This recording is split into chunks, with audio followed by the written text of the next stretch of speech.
Hi everyone, welcome back to a new video. Today I will show you how you can do this. Oh, damage cap. Oh, damage cap. Oh, yeah, everything is damage cap. Okay, so this is the new updated Ivara build for Vallis Undermind. This is based on a build that I've seen before from the YouTube creator Kfetid, K-F-E-T-I-D. I don't know if I pronounced that correctly. They made a very nice Ivara video about a year ago already, where they showed Navigator Ivara going absolutely bonkers. And with the Vallis Undermind update, we actually got a nice upgrade to that build. So let's go over what's going on, and I will tell you all of the nitty-gritty details. Okay, so first, let's talk a little bit about Ivara and her abilities. Ivara's quiver is able to shoot 4 different types of arrows. One is to make yourself invisible, as you can see right here. Then the next one is to draw noise to you, or it's the dash wire. I'm just going to go with the video of the ability. So there you can see the dash wire. You can walk on it and then you can shoot enemies from it. That's the noise arrow that attracts enemies to its sound. And then you have the sleep arrow, which puts enemies to sleep and opens them up for finishers. So that's what Quiver does. What we are also doing with Quiver is something where we can buff our damage by a lot, but I will get into that in a little bit. Your second ability is Navigator, which allows you to take control of any projectile. This can be from a weapon, but it can also be projectiles that you can get from melee weapons, which I will also show in a little bit. It will drain energy per second, and it has a damage multiplier, which is a final multiplier, so it's incredibly strong. Then we have Prowl, where you can go invisible. This also allows you to steal some extra loot off of enemies, but it's mostly used for the invisibility as well as the increase in headshot damage that you can see. At the moment, we are sitting at a quite decent 2.11 times increase to our headshot damage. And finally, you would have Artemis Bow, but I've subsumed this for Brightbonnet, and this is where the fun starts. As you could notice, Ivara's abilities all have a energy drain per second, almost all of them have. The problem with energy drain per second abilities is that if you have energy restore from for instance, Energy Nexus is one mod that gives it. Let me find it. Here we are. Warframe receives +3 energy regen per second. If you have a channeled ability, this actually doesn't work, so you don't get any energy back. You will just keep draining energy. One way to get around this is by picking up energy orbs or using something like Equilibrium, so you can also pick up health orbs to restore your energy while you are chaining stuff. But with the new Vallis Undermind update, we got the Brightbonnet ability from Nokko. What this ability does is it does several things. First, it gives you a strength increase, which you can see at base is 20 for the subsume. And it's, for my build at the moment, 74%. This can go up to 100% max. Afterwards, it will not be increased. You can reach that 100% strength buff by getting 500% ability strength, which is possible. The second thing it does is it restores energy, and this will happen every 3 seconds. So all the way at the bottom you can see pulse rate, 3 seconds. This is unmoddable, and what this means is that every 3 seconds it will refresh the effect duration, which for me is 15 seconds on this build, where you will get a bunch of energy back and you will get the strength buff refreshed. This will happen for the entire duration of 75 seconds for my build, so that's a bunch of extra energy restores. And what's nice about these energy restores, here's the kicker, is that this energy is restored even for channeled abilities. So if you have a channeled ability, this will still restore energy to you. Now we can get 2 Brightbonnets at the same time, which means that we are effectively getting like 72 energy every 3 seconds, which is about 24-ish energy per second. If we do the math for a Navigator, as you can see, the normal drain per second is 3, and this goes up quite rapidly, so I will show you. If you throw a projectile with your Navigator ability, you can see that the damage creeps up. So in the bottom right, you can see 3x, 3.4x, etc. What you can also see is that my energy drain continuously increases. So once the multiplier is at its maximum, which was like 13.9 for the build at the moment, it will top out at a really high amount of energy per second. As you can see, it keeps going higher and higher and higher and higher, and I'm out of energy. For 100% duration and 100% efficiency on your build, this will be capped at, I believe, 50 energy per second, which is quite high.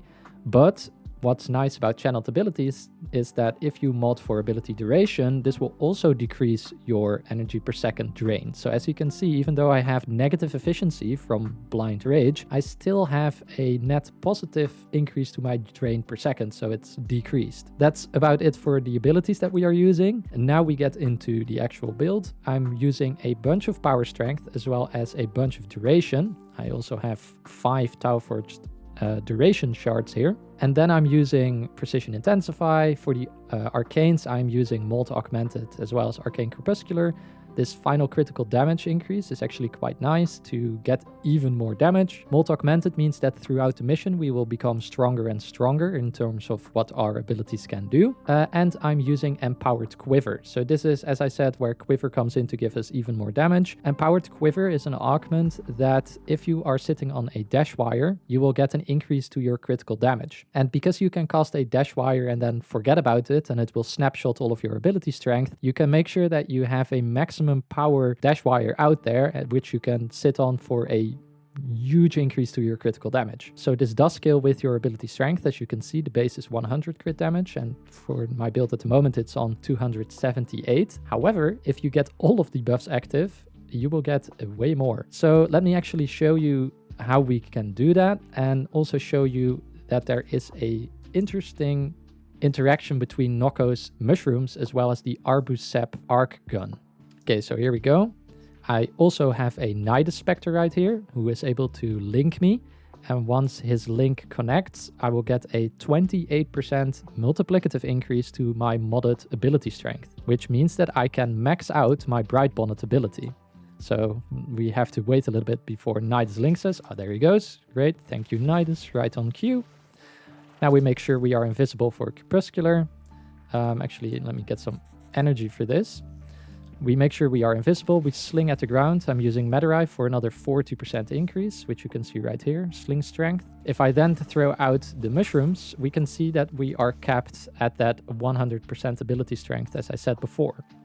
However, what you can do with the Arbusep is if you shoot the mushroom, it will double your ability strength, and it will also increase the pulse rate. So now you get even more energy, which is quite insane. If we now look at what our multipliers on our abilities look like, you can see that it's 705% extra critical damage from the Empowered Quiver augment. We can get up to a 35.28 times multiplier on our Navigator. Prowl is able to deal 3.82 times more headshot damage. And Brightbonnet will restore us 82 energy per 3 seconds. And we can get 2 of these, so that's 160 energy per 3 seconds, which is ridiculous and is enough that we can actually sit in Navigator at max multiplier for the entire time that our Brightbonnets are active. So this means that for 75 seconds straight, we can just camp in our Navigator and get a huge damage increase. So let me show you what this zipline now looks like. I put it up earlier with all of the buffs, and you can see this is a 705% increase. Okay, so what can we actually do with this? Well, you saw that I was dealing damage cap earlier, but there's a couple of other weapons that you can use for this as well. So the original Ivara build that I was referring to used the Grimoire secondary with its alternate fire. But before I go into the best ones to use, let me actually explain why some of them are not as great as you would expect. So for instance, the Netteruk. The Netteruk is well known for its ability to have infinite punch through, which means that you can hit multiple enemies and keep going. What this looks like in practice is if we get the Netteruk, we get Navigator active and we shoot our Netteruk in the perfect window, you can see we can hit these enemies and we can just keep going. And we have infinite targets we can hit. Now there's only one problem with some weapons, and you can see it starting to occur right now. I've hit all of these targets at least once, which means I cannot hit them again. This is very annoying, and this happens for multiple projectile-based weapons where you can only hit a enemy with a certain projectile once. So this basically defeats the whole purpose of staying in Navigator, because at some point I've hit all the enemies once, and then what am I gonna do, right? So that's where different weapons come in. What I also want to mention is that you can actually do this with certain melee weapons as well. This is the Koru Fel. The Koru Fel shoots a projectile as a melee weapon. So you can see I'm damaging these enemies, but again, this one suffers from the same problem. I cannot hit them multiple times. Okay, so let's get to some weapons that can hit multiple times and weapons that go absolutely nuts. So first off, as I said, the Grimoire. The Grimoire with this specific build can do some very nutty stuff. The Jahu Canticle actually works while in Navigator, so this means that while you are killing enemies in Navigator, you are also stripping them of their armor and shields in affinity range, which can be quite big with certain other extra buffs. This is a very powerful canticle to use for this build. Pistol Acuity also works because the alternate fire of the Grimoire that you will be controlling is able to deal headshot damage. So you can get another crazy increase to your damage from this mod. And now where it gets really insane, and how I was able to hit these damage cap numbers at the start of the video, is with Secondary Enervate. What happens with Secondary Enervate and Navigator is that once you shoot your Navigator projectile and you take control of it, it will snapshot the current critical chance at the moment of firing. This means that if I fire my Grimoire without any extra buffs, I will have a 20% critical chance. This also means that I have 0% chance of getting big critical hits, which you can see in this tooltip are orange crits. Now, Secondary Enervate resets after 6 big critical hits. But if we are not dealing any big critical hits, it means that we can stack this infinitely based on the duration we have on our Navigator. So you are able to get some crazy Secondary Enervate buffs going into the thousands of percentages for your alternate fire or the projectile you are controlling. What's also important to note is that Enervate is additional crit chance. So if I have 100% extra crit chance from Enervate, it will turn this crit chance into 120% crit chance. So it's not the same as using a crit chance mod. With that being said, let me show you how this actually works. So if I go back and I fire my Grimoire alt fire, let me get some Brightbonnets as well so I have more duration on my Navigator. I fire this, and here we go. It's also important to note you can speed up or slow down projectiles based on your aim button or your fire button. So for me, it's left mouse click to go faster and right mouse click to slow down. It's also recommended to put some projectile velocity on your Grimoire alt fire. But yeah, you can see I'm dealing yellow crits. That was Acuity giving me a very nice increase in the headshot damage. But what you can also see in the top right of the screen is that Enervate is slowly but surely building up. So at the moment we're on 200%, 210, 20. Let me just get to 300% so you will be seeing red crits, which always looks nice. Okay, so we go out of this ability.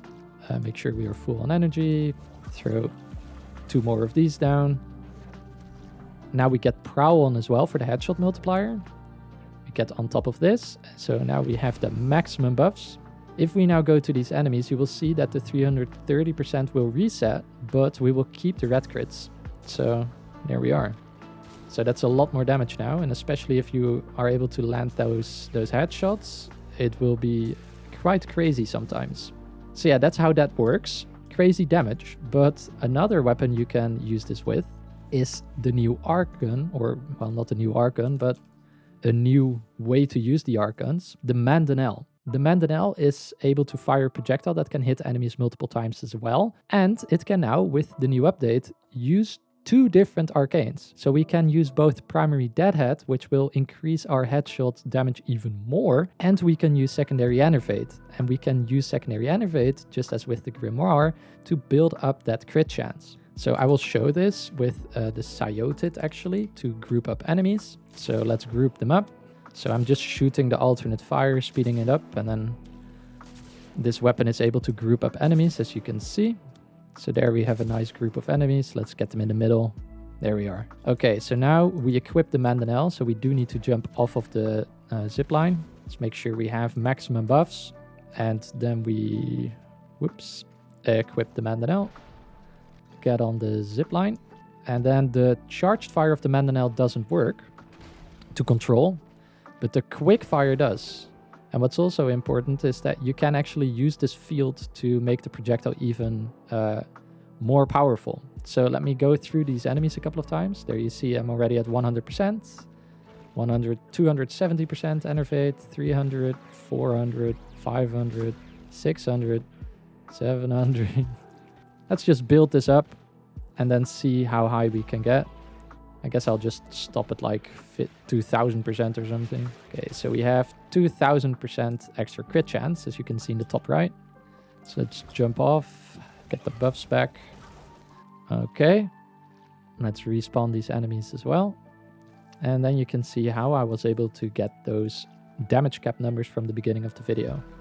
So let's shoot this first. Now we shoot the projectile through it to get even more damage. And there we are.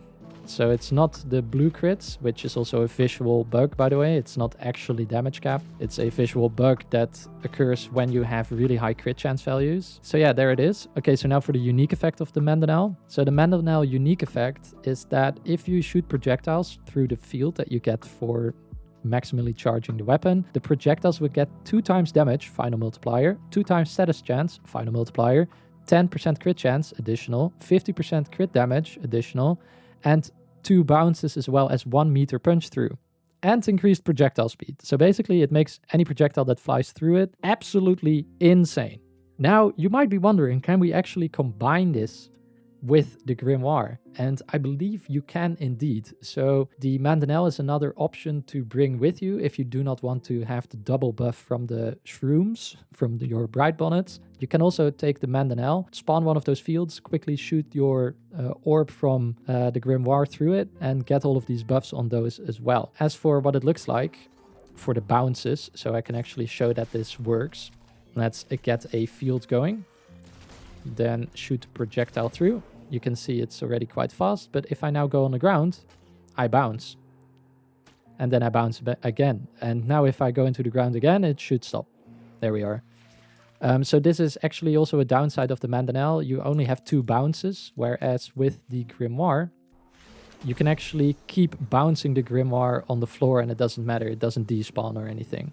So that's definitely a plus point for the grimoire. And you can even, if it keeps going, you can regain control of it. So you can let it fly a bit and then regain control. So sometimes you can use this to quickly refresh your shroomz while you are sitting on your dash wire. It's also important to note that if you shoot those shroomz with your Archon, with the Arbusep, and you double the amount of buffs that they give, as long as you spawn new ones while this ability is still running, so you can see, oh, it's now 147, but whatever. If I now throw a new one, you can see that this one is also 147. And if I go all the way here and I throw it here, it's still 147. Final thing for the Ivara build. At the moment, I have this configuration for 100% extra ability range, as well as 200% energy maximum extra. This means I'm sitting on a ridiculous 1400 energy. Usually this build has a lot less energy, but still it will be fine as you are able to just regen all of your energy with Brightbonnet. So the duration of the Navigator ability will be more or less the same. It's a little bit longer because I have more energy at the moment. As for what this means for the range, I would cut Augur Secrets if I wouldn't have the Invigoration and actually put Stretch here. This is because if we are sitting a little bit higher, so we are out of reach for Nullifier Bubbles on our dash wire, we still want to get the buff from the Brightbonnet, and this actually occurs in a sphere, so we do need a little bit of range. So yeah, that's pretty much it for all of the builds and the information. The one last thing is the companion, where you can actually use Seismic Bond, and Seismic Bond will trigger from Viral Quails because Viral Quails counts as melee attacks. So Seismic Bond will be active all of the time, and this also means that your ability efficiency increases by another 30%, and this is able to activate while you are channeling abilities. Outside of that, most of this build is sort of your bread and butter Panzerville Pavila. Tenacious Bond is here as well. So make sure that you have 50% critical chance on your companion weapon to make sure that it works. Apart from that, the mods don't really matter that much. Okay, so I would say let's go into a survival mission so I can show this build in the wild and how it performs in the wild. Okay, so here we are in a Circulus survival. It's a fisher, which means that we could actually get the fisher buff for double ability strength as well as range, which would be not needed at all because this build is already insane. Okay, let's spawn a Nidus Spectre so we can get some extra ability strength. Make him hold position and wait for him to link us. This could take a little while. Let's throw these shroomz out already and get them up to 200% with the Arbicep. There we are. So these are done. Then we want to cast our invisibility and our prowl again. Then we go up a little bit and we cast our dash wire at a nice high spot. Then we throw our mushrooms down. We jump up to our dash wire. We take the grimoire. We take navigator and we go. So here we are. And now we just keep going with the grimoire, building up our Enervate stacks. We got the double buff, so, you know, let's... we may as well use that, right? Okay, so let's go up. Place another dash wire. See what the buff looks like now on the dash wire. And also, let's just, in general, look at what our ability strength is saying at the moment for the abilities. Okay, so that's 1419 extra critical damage. That's a 71 times multiplier to our damage. 6.68 times multiplier to the headshot damage. And that's 165 energy per 3 seconds for a single Brightbonnet. So that's 300... What is it? 330 energy per 3 seconds. So that's over 100 energy per second. Ridiculous amounts. This was the old dash wire, I think. Yeah, so let's get on this new one. Yeah, 1419%. Okay, well, we have our Enervate built up. Let's see what we are dealing with. That looks like some good damage already. Let's see if we can get some headshots going. 14 million, 900 million. Not bad, not bad. So yeah, you can see this build is able to shred everything it comes across. And I will also show you that you can, if you are quick enough, quickly refresh your mushrooms. There we are. So now we can stay in Navigator for even longer. We do lose the Navigator buff, however, which is kind of a shame. 1.5 billion damage. Also, the life support is almost running out, which is, as I said, one of the real downsides of this build is the life support that's able to run out. There was a damage cap, 2.1 billion. Hello, Torment. I will deal with you in an instant. There you go. Bye. So yeah, pretty good build. This will definitely be better if you are in a squad, so you have other people that can pick up life support. Other than that, you can see that this is one-shotting acolytes, one-shotting units that it's able to headshot, and we are just chilling here. So let me get to extraction and send you on your way, Tenno. Okay, so here we are at extraction. Please, if you enjoyed this video and you are thinking of using this build, let me know in the comments down below. And while you're there, also leave a like and maybe subscribe if you like this type of content. And as always, I hope to see you again in the next video. Bye. Finally, a thank you to all of the current YouTube members. We have Nike418, Tommel, Maganinja, Dwang Nguyen Thai, Stud6Ben1Y, Jamari Coleman, Pinter Aaron, Vixen Sage, Fury Render, Ace904, Benjamin Cooper, Nocent Linux Gaming, Jalen Saunders, Ouija, Patrick Onuoa Jr., Siester MR, Deadly Dion, Unknown User 0, Shaky Laguerre, Saintine, Don Cuyi, Siver Fang Blackwing, Alex M, Serdacious, Gustavo Adolfo, Val Christian, Moon Howler, Zeke West, Arvis, Sliver, Soul Surfer, and Halo. Thank you.